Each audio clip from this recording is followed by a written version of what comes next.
화제의 인물을 만나보는 시간, 생생 인터뷰 코너입니다. 오늘은 남을 위해 헌신한 이들에게 주는 올해 이태석 봉사상 수상자를 만나볼 텐데요. 재난과 질병, 내전이 끊이지 않고 있는 개발도상국에서 젊음을 바쳤다고 합니다. 송광모 기자가 만나봤습니다.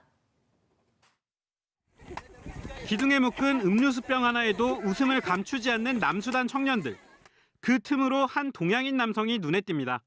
사진 속의 이 남성, 8번째 이태석 봉사상의 주인공, 세계 시민운동가 권기정 씨입니다.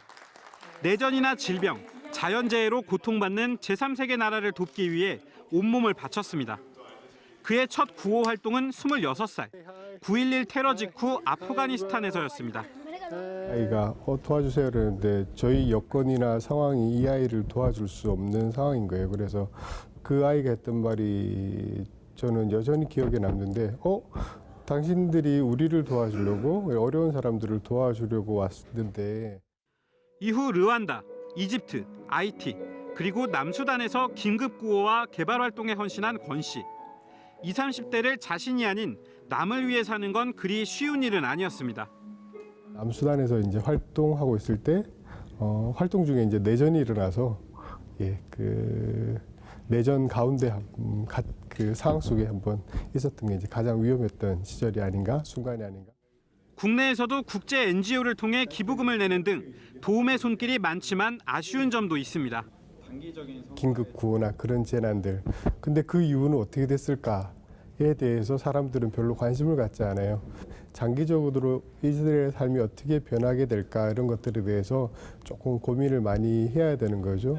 유엔은 올해도 42개 나라에서 1억 3천만 명에게 국제 원조가 필요할 것으로 예측했습니다.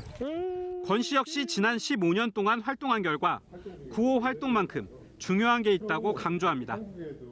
최소한의 우리의 권리는 이런 게 있습니다라는 걸 인식만 한다면은 그들의 삶이 조금 나아질 것 같은데 국가는 너무 크고 부패도 좀 계속 갈수록 심해지고 사람들의 시민의식들이 이제 안 생겨나니까 그 나라의 빈곤의 악순환이 계속.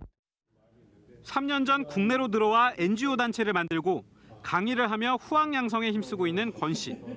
하지만 자신이 있어야 할 곳은 강단이 아닌 현장이라고 답합니다. 짧게는 1년, 길게는 2년 안에는 어느 정도 만들어 놓고 다시 나가야 되지 않을까 생각하고 있습니다. MBC 뉴스 송광모입니다.